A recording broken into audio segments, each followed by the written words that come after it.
আজকে মূলত আলোচনা হয়েছে যে রাষ্ট্রপতি যে বক্তব্য ভাষণ দিয়েছেন সেই প্রথা অনুযায়ী সেই ভাষণের উপরে সকল এমপিরা বক্তব্য রাখেন।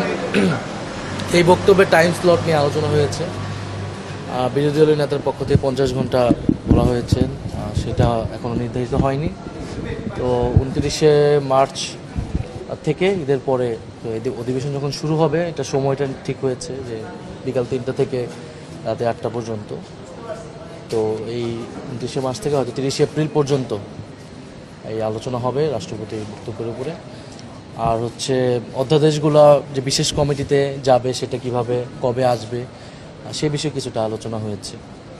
অধ্যাদেশগুলো তো 1 মাসের মধ্যে অর্থাৎ 10ই এপ্রিলের মধ্যে সেটাকে পাশ করার নিয়ম, নাহলে সেটা কার্যকারিতা থাকে না।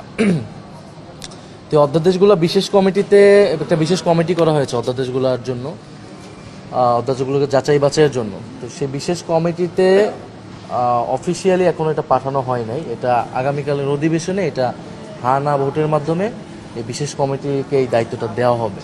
এই বিষয়টা চূড়ান্ত হয়েছে এবং বিশেষ কমিটি এইটা যাচাই বাছাই করে এটা যখন অধিবেশন শুরু হবে 29শে মার্চ থেকে, তখন থেকে বিলগুলো আনা শুরু করবে। তখন এটার উপর আলোচনা হবে এবং 8ই এপ্রিলের মধ্যে এটা মোটামুটি শেষ হয়ে যাবে।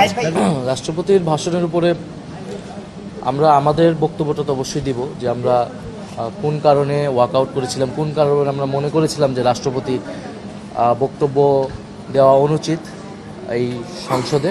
তো সেই আমাদের আমরা ধন্যবাদ দিব না, আমরা আমাদের বক্তব্যটা বলবো। এবং সংবিধান সংস্কার পরিষদ নিয়ে তো এই মিটিংয়ে আলোচনা হওয়ার কিছু না, সেটা আমরা সংসদে এই আলোচনা উত্থাপন করব। সেটা আমাদের পক্ষ থেকে বিরোধী দলীয় নেতা তিনি সময় মতো এই আলোচনা প্রসঙ্গ না। আমরা তো এটা প্রথম থেকে বলে এসেছি যে গণভোটের যেই আদেশ এবং গণভোটের যে রায় যেহেতু সংস্কারের পক্ষে এসেছে, রাষ্ট্রপতি সংসদ অধিবেশনের পাশাপাশি সংবিধান সংস্কার পরিষদের অধিবেশনে ডাকার কথা ছিল। তো এখন সরকার দলের পক্ষ থেকে বলা হয়েছিল যে সংসদ শুরু হলে সংসদে এই বিষয়ে আলোচনা হবে। এটা কিন্তু সরকার দলের স্বরাষ্ট্রমন্ত্রী উনি বলেছিলেন। তো সেটা আমরা জানতে চাবো সংসদে, এটা আমরা জানতে চাবো সরকার দলের বক্তব্যের প্রেক্ষিতে বক্তব্য, তারপরে আমরা আমাদের করণীয় ঠিক করব। মানে আমি তো গতকালকে আমার বক্তব্য কিন্তু আমি এই প্রসঙ্গটা তুলেছি। আমরা তো অবশ্যই চাবো যে এই সংসদ যত দ্রুত সংবিধান সংস্কার পরিষদে রূপ নেয়। আমরা অবশ্যই এটা আমাদের জায়গা থেকে এটা উত্থাপন করব।